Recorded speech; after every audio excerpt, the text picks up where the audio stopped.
Welcome to Health and Safety Conversations. Here's your host, Tom Bourne.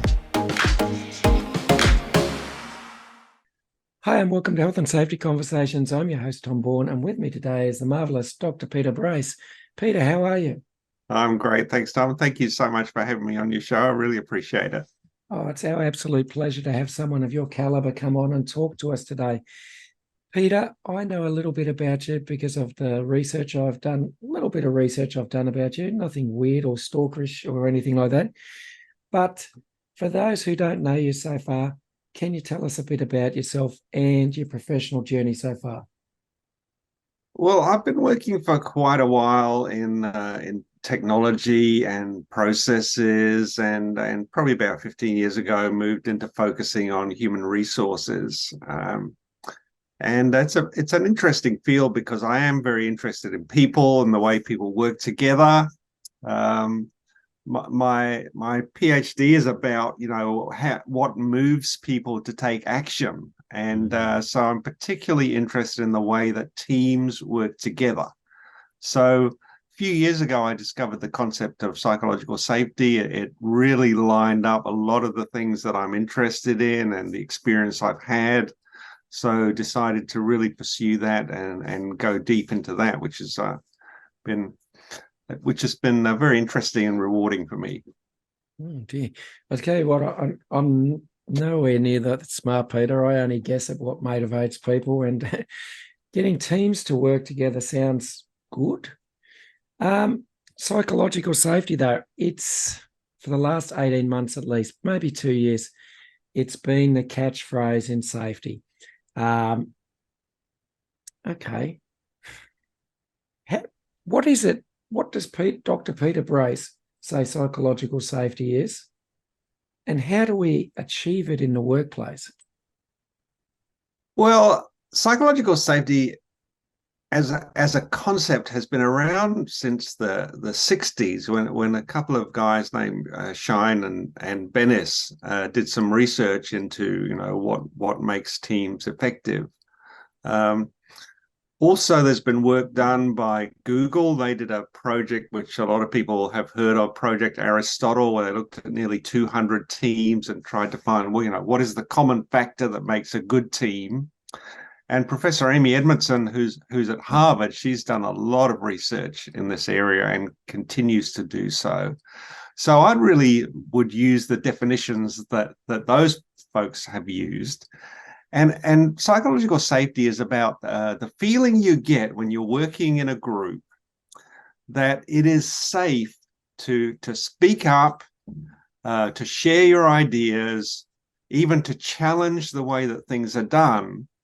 And in a psychologically safe environment, the fear of punishment or ridicule or being ignored is taken away.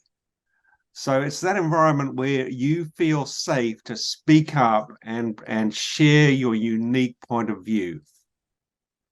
Very good, very good. It sounds common sense and it sounds very easy to achieve. Is it? It's not easy to achieve at all, and particularly the way that you can illustrate that is, the research that has been done in what is the greatest fear that people have, right? And the greatest fear that people have is not the fear of death. It's the fear of public speaking. Yes. And the reason for that is any task where you feel you are being judged or evaluated by others, those are the tasks that are the most stressful.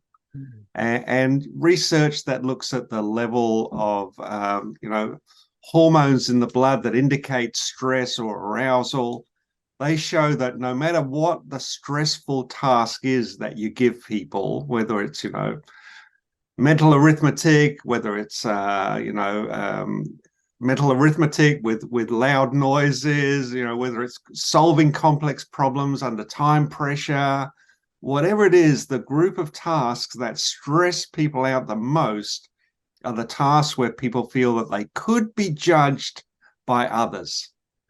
So this happens all the time in teams, right? Whenever you speak up or share an idea or speak to someone in front of a group of people in your team, particularly in front of your boss, there's always that thought in the back of your mind, how is this going to go down?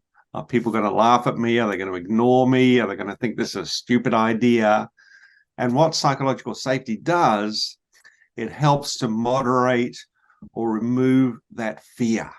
And so people then feel free to speak up. And in the context of physical safety, it means people will do things like call out a safety issue.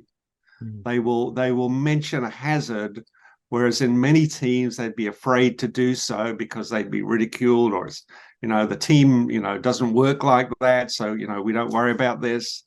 So that fear is taken away. So people go, this is an issue that I see that I don't think anyone else has seen, and it's okay for me to mention that. So it's extremely powerful when it comes to physical safety, but there are lots of other benefits as well. Good. Just wondering, the lack of fear or the removal of fear to raise an issue or to call something out, I'm guessing as well there has to be some sort of respect and compassion about if someone raises a point of view or something and it's just not practicable or practical to implement, and that a lot of that might be maybe not negative consequences in terms of their job, but a situation where they're not led to being publicly embarrassed in front of their peers. Yeah, I mean, a lot of the level of psychological safety comes down to the way that the leader of that team reacts and acts towards the people in that team. In fact, about half of the level of psychological safety is down to the influence of the leader. So if someone in the team suggests something or points something out or challenges something, a lot comes down to how the leader reacts in that moment. And I like to think of the example of Toyota. Toyota, when they were starting to improve their quality, they instituted this way of improving quality known as the andon cord, which you've probably heard of that, Tom. It was a literal cord that stretched along the length of the production line where the people were making cars, and any worker could pull this cord and it would stop the line, and people could come and see, well, what's the problem? And, is it a quality issue we need to address? Is it a safety issue? But one of the things that ensured that the andon cord worked, and let's remember this is in Japan, so this is not a culture where people are known for speaking out against the group. The first thing that happened when someone pulled the andon cord was the other workers would gather around and thank them. And then the supervisor would come over and they would thank the person who pulled the cord. So immediately you're creating this culture where it's okay to point out that there's a problem. In fact, you're rewarded for pointing out there's a problem and for stopping the production line at a tremendous cost, obviously. But the focus was on improving quality. So what the leader did and what the fellow workers did by thanking that person, that reinforced that this is okay. It's good to stand out in this situation, make a decision, and call out that there's something needs to be fixed. So, that's the kind of thing that leaders need to do. If someone makes a suggestion, first of all, thank them for it, right? Notice that took some courage to do so, even in a psychologically safe team. And then look at, well, what can we do about this, right? Have we tried this idea before? Is it something new? And what I teach teams to do in this situation is put some constraints around this idea, right? If you're going to try it, then try it for a week, or try it with, one small part of the team, or try it until a certain amount of money is spent, and then look at what are the results. So built into that, you've already got a decision to stop it if things are not going well. So it's not a surprise or a humiliation if once this is tried, we find that it's not working, or maybe we can use part of the idea So that makes it a lot easier to try and be innovative, which is one of the great benefits of psychological safety in a team. Good, good. Just looking at a previous posting you put on LinkedIn about psychological safety. Is it a unicorn? Yeah, look, I speak to a lot of workers and a lot of supervisors, and they kind of ask the same question. They say, it's a great idea, fantastic. We all agree with the idea because it makes sense. But is it truly achievable in a workplace? Well, the answer is yes, it is achievable. But it's not something you can reach perfection on, right? You can never get 100% psychologically safe team for the very reason that people vary in what they need to feel psychologically safe. So you have a mix of personalities in a team. Some people are, find it very easy to feel part of the team. Others, I'm a bit of an introvert. It's much more difficult for me to feel like I belong and I'm part of the team. So you've got that dynamic of different personalities. You've got all the team interaction going on. You've got the influence of the leader. So it's an extremely complex system. So you can't just say, oh, let's dial psychological safety up to 80 out of 100 or whatever. All you can do is create the conditions in that team to help psychological safety emerge. Good, good. Are there any industries that have embraced this idea for a while? It's interesting that it's across all industries. The impact of psychological safety is across all industries. And there are examples from all industries. There are examples from mining and construction, from law enforcement, military teams. One of the most striking examples is in healthcare teams. So, you can imagine, I think, if you've got a team of people looking after a patient, let's say, a surgical scenario. So you've got a team there working to do some surgery. Now, if all members of the team feel safe to point out when something is going wrong or they feel that a mistake has been made, you can imagine that will have a great effect on the well-being of the patient.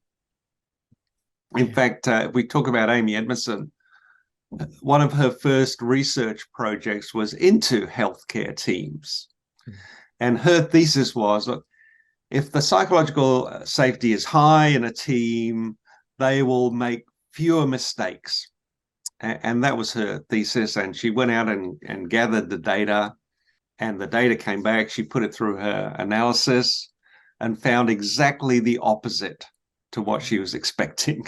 She found that the teams with the highest level of psychological safety appeared to be making more mistakes.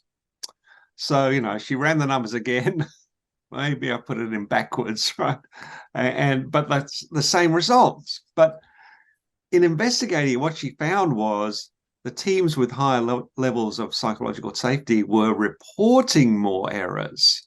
They were being open about the mistakes they made. They were calling them out and they were addressing them. So the patient outcomes for those teams were much better, but on paper, it looked like they were making more mistakes. So that's what you want in a psychologically safe team, is you want people to call out when things are going wrong or when there's a potential hazard, for example, in a safety scenario. That's what you want, so you can actually address it and do something about it.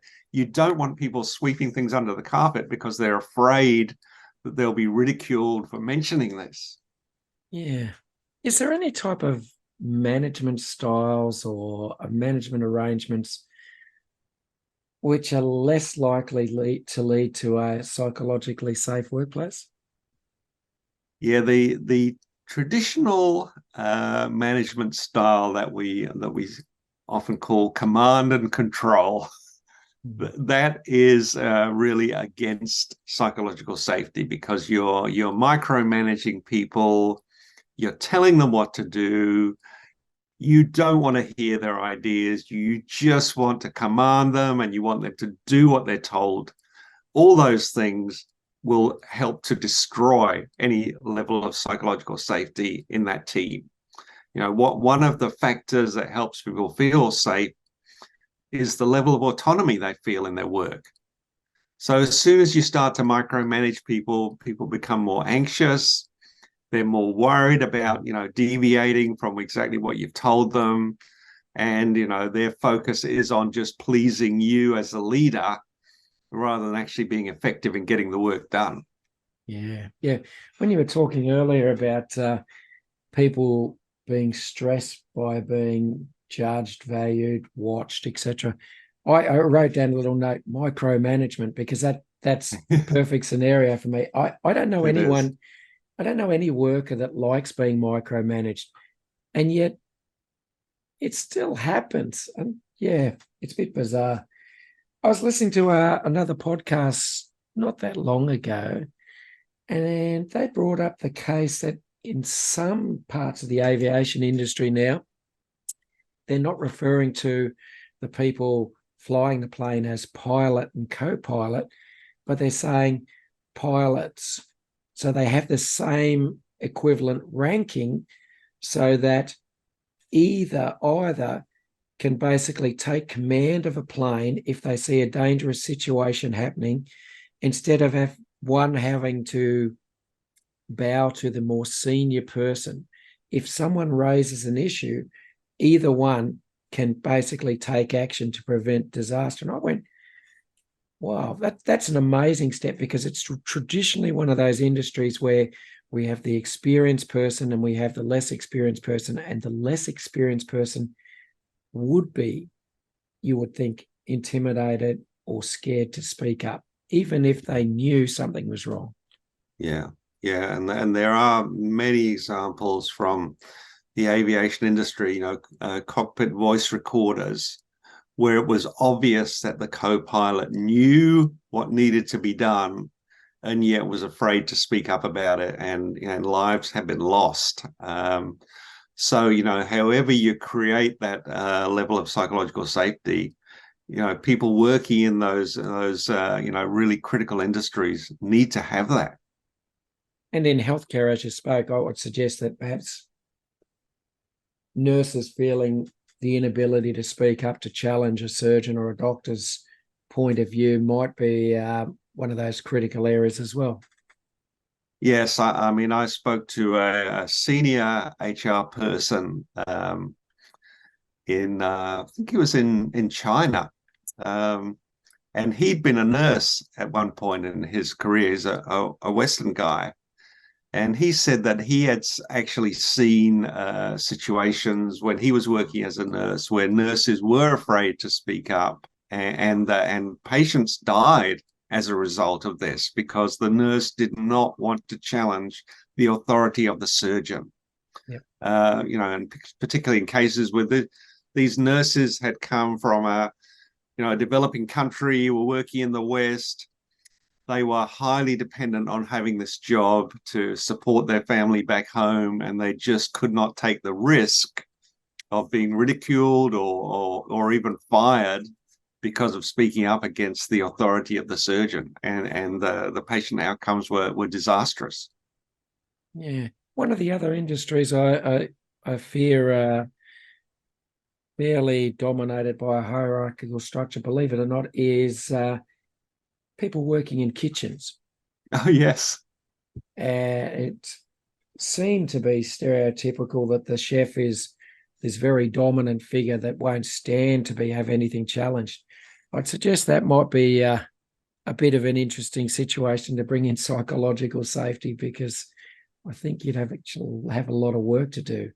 It's a great example, Tom, because there has been a fair amount of research in hospitality on the impact of psychological safety. And it's really interesting. Whatever industry you look at, it has an impact on what the key performance indicators are.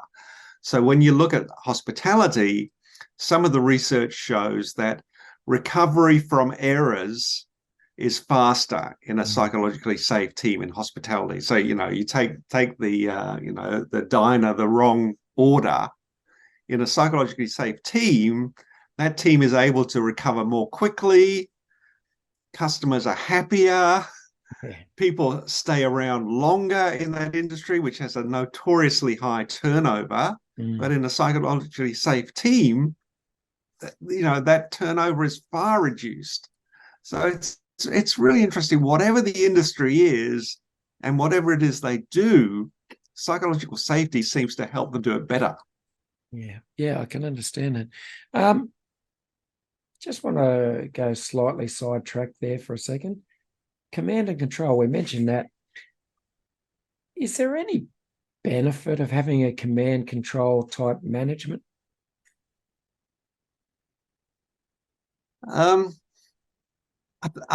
It depends very much on the work that's being done, right? If the work is extremely predictable, right? If there is very little change, if it's stable and you know exactly what needs to be done, there is probably a case for command and control. The level of satisfaction of the people working in that team is going to be low.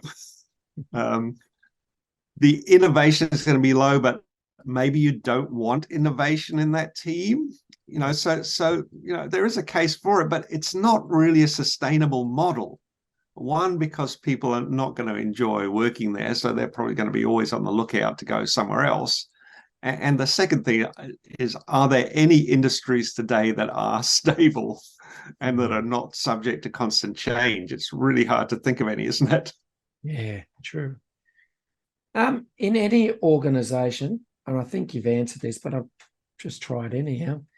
Who do you think is the most influential person in helping create a psychological safe workspace?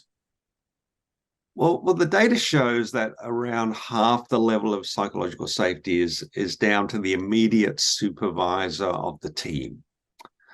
But also within the team, there are people who are more influential than others, right? People who are more outspoken, people who have greater seniority, people who are somehow better networking than others, and they will have a level of influence on psychological safety. So, if there's a key person in the team who's maybe in some way prejudiced against some in the team, and they're constantly going on about this, it's going to reduce, obviously, the level of psychological safety for those people that they're talking about.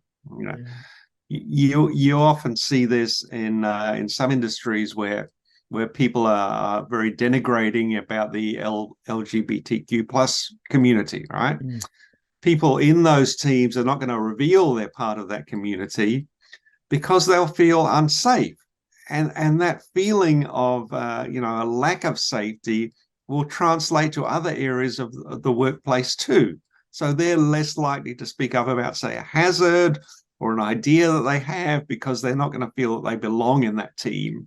And therefore their level of stress is going to be higher. They'll keep their head down and you won't get the benefit of their unique perspective.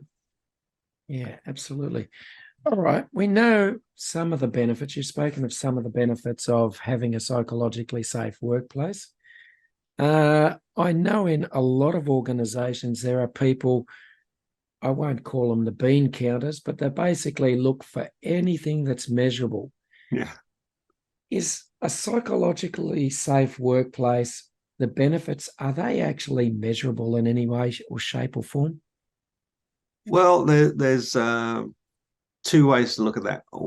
One is, can you measure the level of psychological safety within a group? And the answer to that is yes, you can. If you can ask people questions about how they feel about working in that group, questions like, do you feel that your team members have your back? Do I feel that I can speak up with ideas or concerns, right? And you generally ask them to rate it on a scale of never to always. So then you'll get a pretty good idea of how people are feeling about working in that team. Now, obviously, you need to make sure that they feel their answers are anonymous, because if there's a lack of psychological safety, they are not going to want to give an honest answer to those questions. So their anonymity must be protected. But, there's quite a number of surveys that, 5 or 6 questions where you can kind of take a quick temperature of the level of psychological safety of that team. Yeah, good. And one of the things we often do is, we'll measure the level of psychological safety, but we'll also measure the performance of that team at the same time. So, what is it that's important to that team? Is it the number of calls per hour that they make? Is it customer satisfaction levels? Or is it things like unplanned days off? Which can, a great indicator of stress in a team is the number of days people take off because they, something comes up, they're stressed, they're sick, right? That's probably an indication that there's something not quite right in that team. But then you can create some intervention, work with that team, do some training and coaching, and then measure that level of psychological safety and performance again. And you are almost certain to see that link between the two. As the level of psychological safety rises, unplanned leave days are going to go down. Customer satisfaction is going to go up. So it's almost inevitable that will happen, just because of the way people are. Good.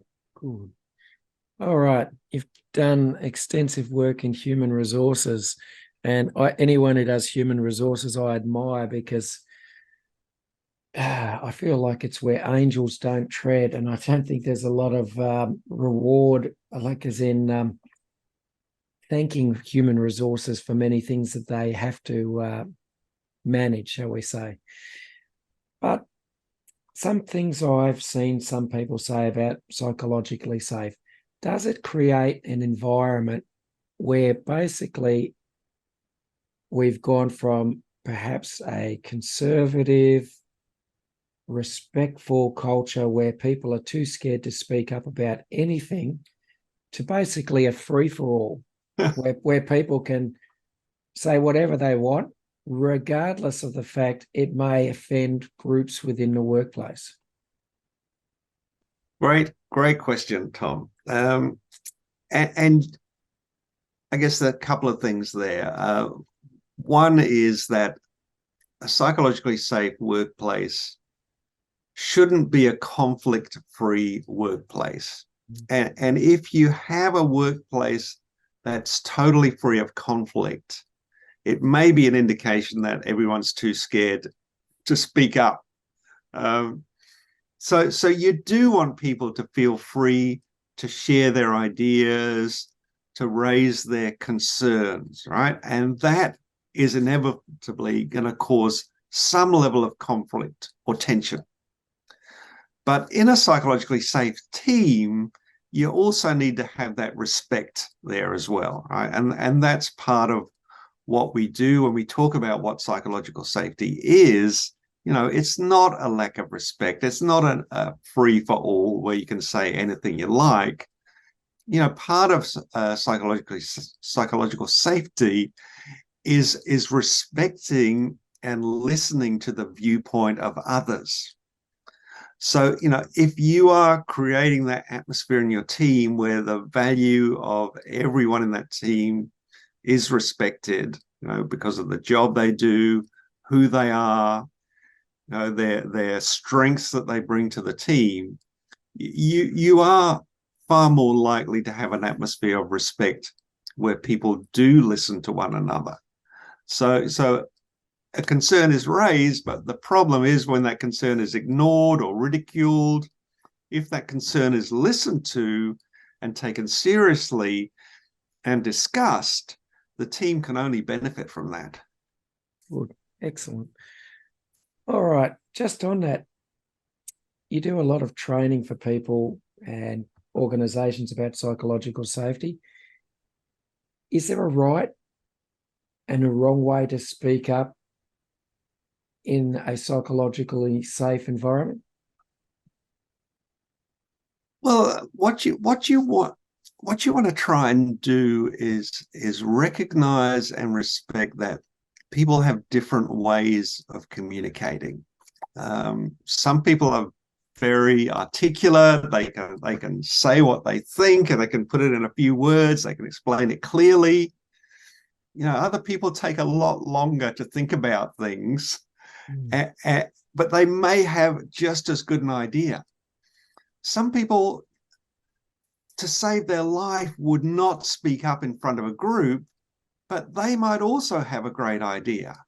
So what you want to do in that group is to find different ways that everybody can speak up and share what they're thinking, give suggestions, raise their concerns. So for some people that might be in a meeting.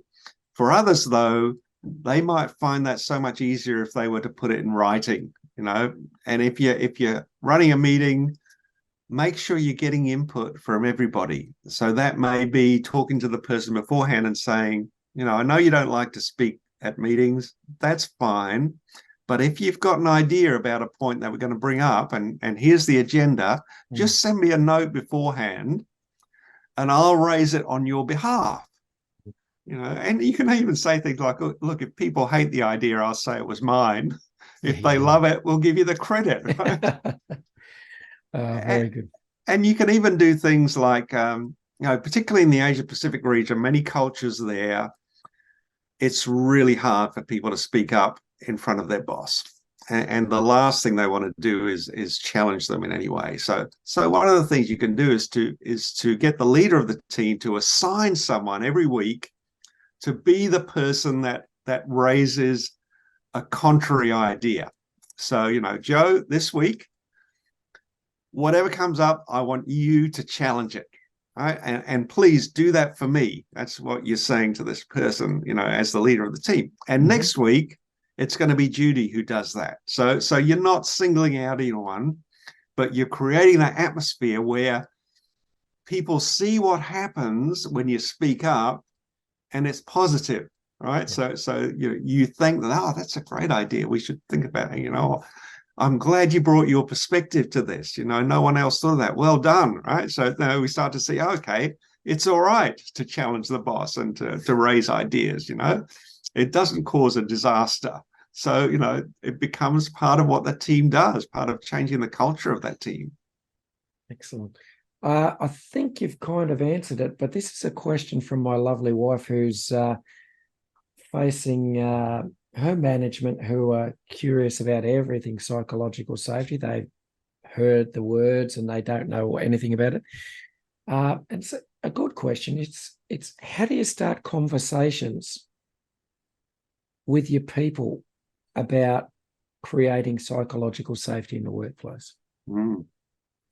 Good question.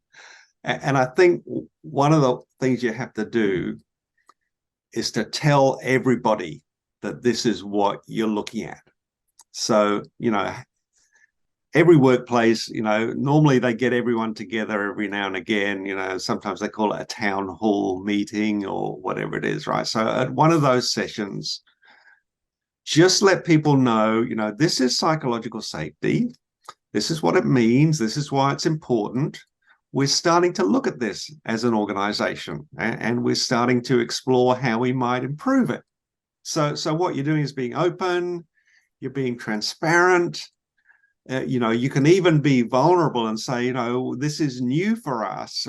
We appreciate if you have any ideas about it or concerns, let us know. If you have any ideas, we could do this better. Speak up, right? So you're modeling psychological safety there, right? So then you're telling everyone what's going on. And then to me, the next step is to start to work with leaders of teams. So get those team leaders on board, let them know, why this is important for their team. Give them some of the tools and techniques they can use for improving psychological safety in meetings and conversations and all that. So then that starts to permeate through the organization. And if you're looking for somewhere to start, the ideal is you start at the top. So the top team is fully on board. But if there's some reluctance there, one way is to start with a team and monitor the results. Mm. So as psychological safety improves, that team is going to get better, engagement is going to improve, performance is going to improve, safety is going to improve. So then the other team leaders are going to go, oh, I want a piece of that, right? I can see this is actually helping with your KPIs. This is helping you achieve more. Your people are happier.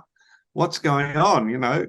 Tell me your secret. And then it starts to spread throughout the organization more organically. So I'm not sure if that answered, hopefully that answered your wife's question, Tom. Oh, I think it did. And it'll give us somewhere to start, it's really good because like a lot of organizations, they're starting from ground zero level of understanding. So Yeah.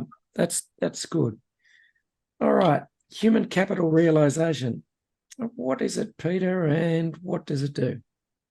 So we're just a small company, a couple of people. We've focused on HR systems and processes. We've got some software solutions around improving the way things are done in HR. And psychological safety is kind of part of the business of improving the way that people work together. So I pretty much focused on psychological safety. My business partner focuses more on those technology solutions that we look at in HR. Very good, very good. Now, I'm guessing I already know the answer. You're based in Victoria, but do you do work outside Victoria? Yes, I do. I mean, I've tried to focus not only on Australia but on the Asia Pacific region because I think there's some really interesting challenges in some of those cultures where what's known as power distance is very high. So where there's steep hierarchies, not only in the workplace but in society. So, for example, many countries in the Asia Pacific region, parents are treated with great respect, which doesn't always happen in our society. Older people in the community are looked up to. There's more stability, more social cohesion, but that also makes it far more difficult for people to speak up, suggest ideas or changes, and as it were, rock the boat. But if you take an approach where you respect those cultures and see the great value in the way they do things and really try and apply that in the way psychological safety is seen.